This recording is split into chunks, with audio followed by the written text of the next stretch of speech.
Yes, people, welcome to the 11th episode of the Backpacking Psychonaut. In today's episode, we're going to talk about travel and getting out your comfort zone and how, going out and experiencing different cultures and meeting new people, how can this accumulate in certain enhancements in your perception and allowing you to gain knowledge of the world around you and how you adapt to certain situations. So, first, I think I'll just go through my little backstory. So, obviously, I worked at Morrison's. Everyone that listens to the podcast know I worked in the supermarket for so long, and it never grew me as much as a person because I was always stuck in this habitual way of thinking and acting. Like, it was wake up, speak to the same people, go and work, earn a little bit of money, spend it on alcohol and drugs, and it was just rinse and repeat, work for all the week, hate my job, get to the weekends, and then just spend it on a load of shit like partying, alcohol, cocaine.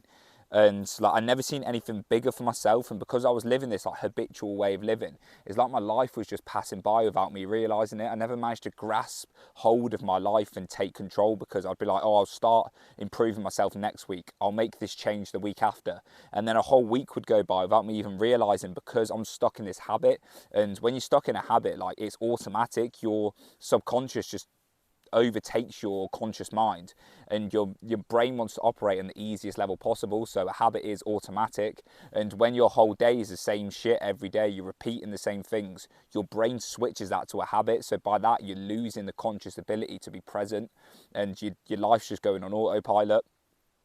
And this happened to me for 4 or 5 years working in Morrison's and supermarkets. I would just wake up, work, go to the gym, wake up, work, go to the gym, and there was no new stimulus coming in. There was nothing new that was giving me a sense of adventure. There was nothing new that was allowing me to go out and push out my comfort zone, or there was no new stimulus coming in. So I was never thinking outside the box, and my frame of reference was just getting smaller and smaller and smaller until I was literally like a robot doing the same shit day in, day out. And when this happens, you solidify this notion that you don't want to go out of this box of reference, because everything becomes so easy because you do it every day. It becomes comfortable, and you become a thing called comfortably numb. It's where you're not happy with your life because you realize what's happening. On a deep level, you really do understand that, look, I'm wasting my life here, I'm wasting my time, I'm working a job I don't want to do.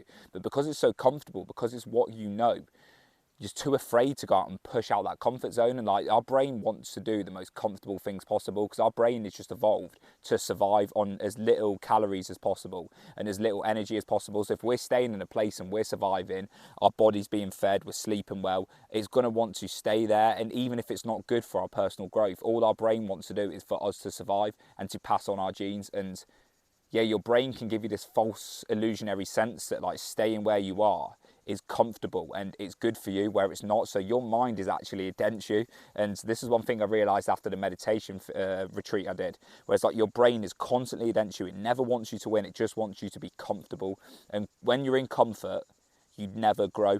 Comfort stilts you as a man. You're never going to grow when you're pursuing comfort. But as soon as you allow yourself to adapt and get out of your comfort zone, you start realizing how you adapt to different situations, how you take on responsibility, and how you can grow through just meeting new people and meeting different cultures. So it's so important to get out of your comfort zone. And if traveling isn't a thing for you, if you can't just whack a backpack on and go and travel to the opposite side of the world and speak to different people and experience different cultures, then you need to find a way to get discomfort into your life, whether that be doing different workouts and not just doing the same routines every day, whether that be going out on a weekend sober and going speaking to women and actually approaching them sober and speaking to them about things you like to talk about and being vulnerable with yourself, whether that be you applying for a new job and doing something different. You need to find a way to get discomfort into your life, because this is what grows you as a man. And what happens when you seek comfort is you become stale, you become bored, and your life passes by.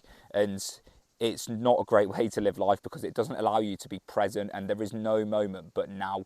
The past is dead, the future doesn't exist, there is only now. And if you're in a habit, if you're stuck in this perpetual state of action, then you're never allowing yourself to sit and anchor in the present moment. And it's really, really sad to see people spend their whole life doing this shit. People will live in a small town. So me, for example, I'm from Cornwall, and I see a lot of people who are stuck in the race of work all week and then go out on the weekends and then speak to the same people day in, day out, do the same things day in, day out, and they never push out their comfort zone. And they get to a point where they solidify this this habit, and they solidify this certain lifestyle that they don't think anything else is possible, and they get all these self-limiting beliefs arising, like, I can't go and do that, or that, look at that person traveling, I wish I could do that. And there is no reason why you can't do that. You just need to take action and take full control and go and push out your comfort zone. And these self-limiting beliefs are just thoughts.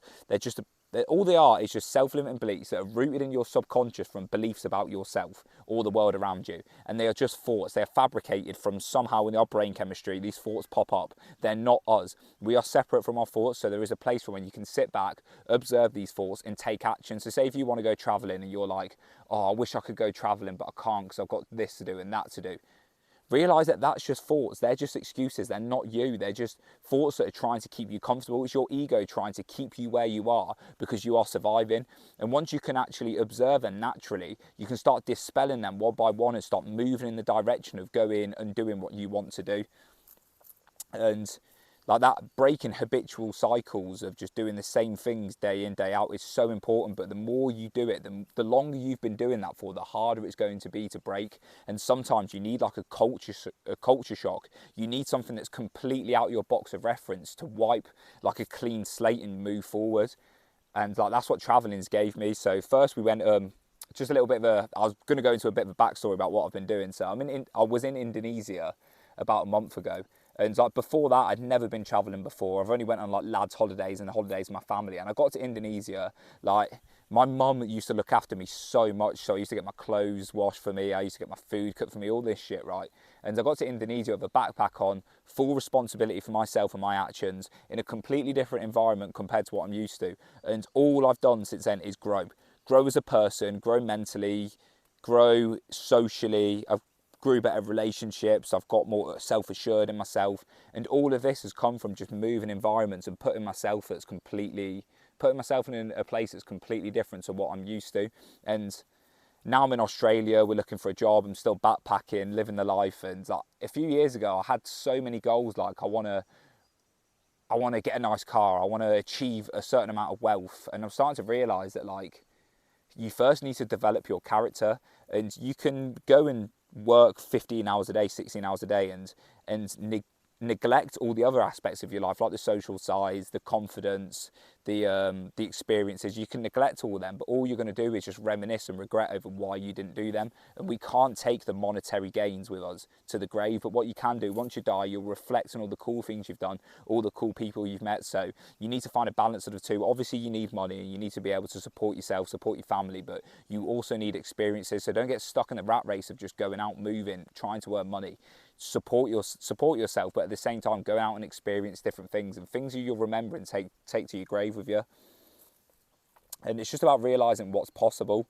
Like as soon as you come out to these sort of environments and you meet these people that are being digital nomads and they're travelling the world, or you meet these people that don't have any money and they're out just speaking and meeting random people all the time and getting in relationships with amazing people that they get along with and doing all these cool things travelling. Like when you meet these people and you see how people adapt in these environments, it makes you realise what is actually possible and what you could achieve. And these people are no different than me, they're no different than you. They're just people who have got out of their comfort zone and took action quicker or sooner. But you can get there by just taking action, and that's what I've done recently. And it's like I've unlocked a completely different part of my mind, and I still find myself falling into the habitual like societal programming of like go to work, earn money, do all this shit, right? Like it's really hard to deprogram because that's what's programmed in us through school.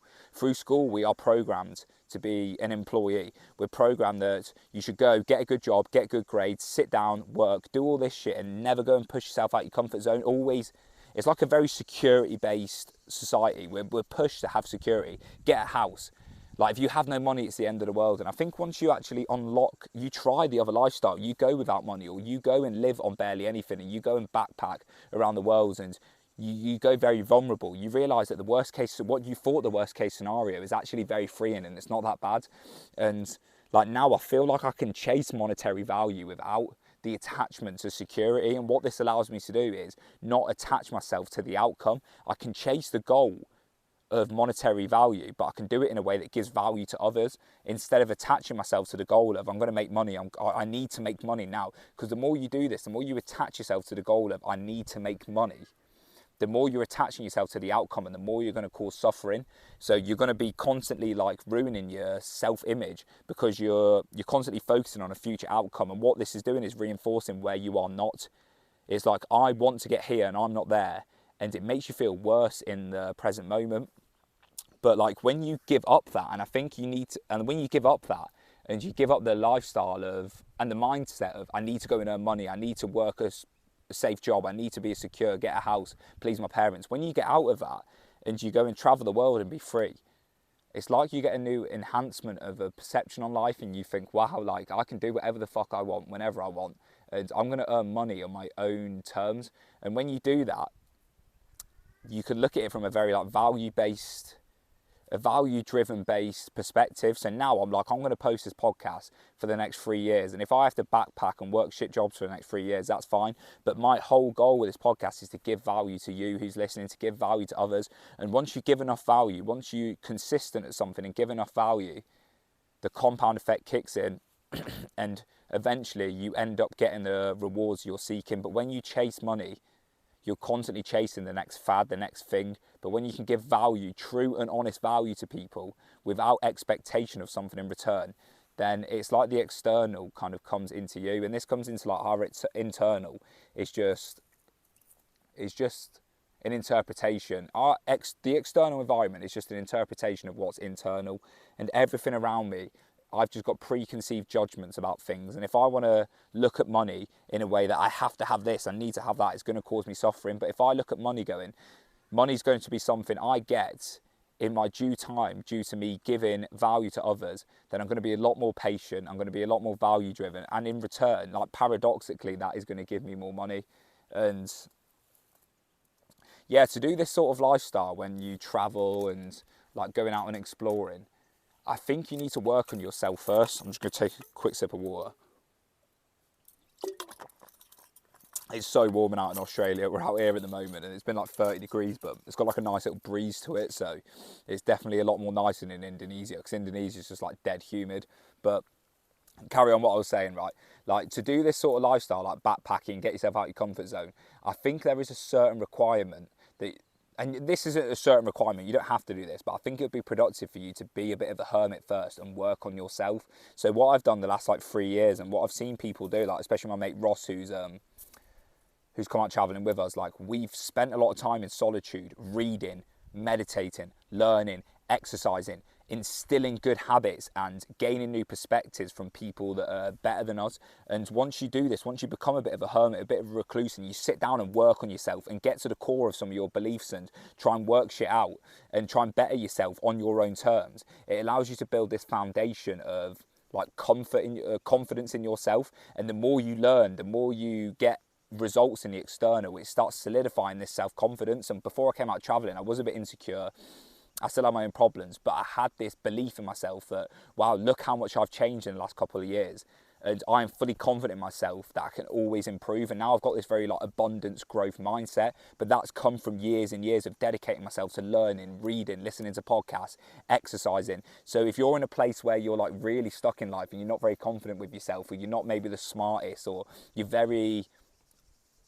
not very assured of who you are, I think you need to spend some time working on yourself, deprogramming some of the self-beliefs. And this can be done by just sitting in your room and reading, meditating, working out, going out and pushing yourself out your comfort zone, but do it on your own terms first. And then I think after that, once you've built this foundation and you know a bit about spirituality, philosophy, fitness, how to interact with others, you've got the base of what you need, then I think you can move on to going out in the external world and seeing how your internal maps onto the external. And that can be like a really important lesson, just to work on yourself first and then go out and show your lessons to the external. So now I'm finding myself adapting to the environment in a completely different way than I would have done if I was like 18, 19, because I've spent the last 4 years working, being able to articulate myself properly and being able to converse and be confident in who I am. And then this really allows you to express who you are, because I can articulate myself now. And like these podcasts definitely help, in the YouTube videos, but because I've now well read and I've spent a lot of time meditating, exercising, blah, blah, blah, I can now articulate my thoughts correctly. So anytime I have a conversation with someone, or anytime I want to get a point of view across, I can find the correct words, and everything in life is about communication. Like if you want to get something across, if you want to get something in life, you've got to communicate with others somehow. And if you can't articulate yourself properly, if you haven't got the ability to get your thoughts and put them into a language, then you're going to really struggle to map the external to your internal. You're going to struggle to get the results. So spend time reading, spend time listening to podcasts, spend time improving your vocabulary and doing all this stuff, because that also helps as well. But one thing I do want to say about like coming out and traveling, and one thing I've learned is like complacency can kick in very easy. And like when you live in a different environment, you come out, because like when you're in a set routine, right? Say if you're at home and you're working on yourself and you know you're working 9 till 5, you wake up at 6, go to the gym, eat food, blah, blah, blah. You've got this set routine. And as I said before, things become a habit, but that's not always a bad thing. Sometimes the habitual nature of just wake up, do this on autopilot, that can help you grow. It can help you get smarter. So when you break out of that routine, like I have once I'm traveling, it's like you get this fresh slate and you need to still try and keep a routine, but in a completely different environment where you haven't got like certain time schedules. And like when you're in this environment, you're in the same environment all the time, you've got cues. You've got cues in your external environment that trigger certain habits. So you might see your gym clothes on the banister, and that sets off the cue in your mind to go to the gym, and then that sets off the habit of, right, I'm going to the gym now. You put on the gym clothes and go. But now I'm traveling, I don't have that cue, so now I've got to actually use willpower, and I found a lot of complacency's been kicking in. And this is something I'm going to try and work through once I'm traveling. And you don't want to beat yourself too much up, or beat yourself up to a point where it's like unproductive, but you need to hold yourself accountable. And when I'm traveling, I'm finding it very hard to keep like set routines and like to work out, to eat healthy, to do all these. And yeah, like complacency does kick in, and then you can see the compound effect kicks in. So as soon as you're complacent and you stop doing the habits, it's like the compound effect kicks in the opposite way. So instead of improving 1% every day, you start digressing, you start getting worse 1% every day. And by like a month, 2 months time, you can have like fucking rolls, your 6-pack would have gone, you're out of shape, your face is looking a bit chubby, you look like a bit of a fucking tramp. Like I'm growing a beard at the moment and I look like a fucking tramp. I need to sort myself out, but look, it's just a part of it's a part of being aware of this and like setting yourself goals and still managing to do them, no matter how much your external environment is changing. Yeah, like this podcast is probably going to be a bit all over the place, but I'm going to keep going just talking about my own personal experiences, and hopefully they can help you somehow. And one thing I'm struggling with at the moment is is losing this identity of being this Alex Rogers. So the last couple of years, because I've worked on myself so much, and like this goes to anyone, right? When you've repeated something so much and you've constantly done it, whether this be you've gone out and partied every weekend, or whether this be you go to the gym and you're mega healthy, or whether this be you're this person or that person, you form that as a part of your sense of self, your identity. And when that stops, when these habits stop or that person stops, it's like your identity lags behind the results in time. So you don't feel like you still feel like the person you was, even though you're not now. And I've noticed that I still consider myself a healthy person, that I'm in shape, but then I look at my body and I look at the food I'm eating and it's not mapping up to that identity, so therefore I'm not seeing reality for the truth. And this can happen to anyone. Like people who used to be partiers can stop partying for a while, but still be in their minds like, oh, I'm a fucking partier, I'm this and that, and they fall back into the habit because they've not lost that identity. And that's a thing called identity death, where like your identity lags behind time, and it can take like 2 or 3 years to catch up to the person you're actually developing into. And yeah, man, there's a lot to our minds. Like, our minds are fucking tricky things, man, and it really does help pushing yourself out your comfort zone and expanding your horizons and meeting new people and going and seeing different environments and speaking to new people. All this sort of stuff really does help you understand your own mind, because more than anything, like this is all we have. This mind here is, you're going to take this through your whole life. Your body and your mind are all part of the same thing, but like this is the vehicle that gets us around, and this is the tool we use to interpret everything, and that's all we have. We just have our mind and our bodies, so you should really take time to understand it and work on it, because if not, like what else have you got? You just hoping the external falls into your hands, and then you're leaving things to chance, you're leaving things to your own impulses, your own insecurities, anxieties, your own confidence, your own whatever it may be. You're leaving things to chance. And if you want to take full control of your life, you need to spend time learning and reading about your body and about your mind, and that is time well spent. You've never wasted any time when you're learning about how you react in situations, or how the mind works, or how your own body works. All of that is well developed time, because you take them lessons with you for the rest of their life, and them lessons you're learning now will compound into results you think are incomprehensible. And it's just trusting in that compound effect. I talk about this compound effect a lot, but it works magics, and it's just trusting yourself to 1% every day improve. Just turn up today and meditate 10 minutes. Just turn up tomorrow and meditate again 10 minutes, and just repeat. And all you're doing is reinforcing the habit that you're someone that turns up, and you're someone that gets results by turning up and showing up, and then the compound effect kicks in. So people, that's pretty much everything I wanted to say. I don't really know anything else to talk about. Thank you very much for listening. I'll see you all in the next podcast.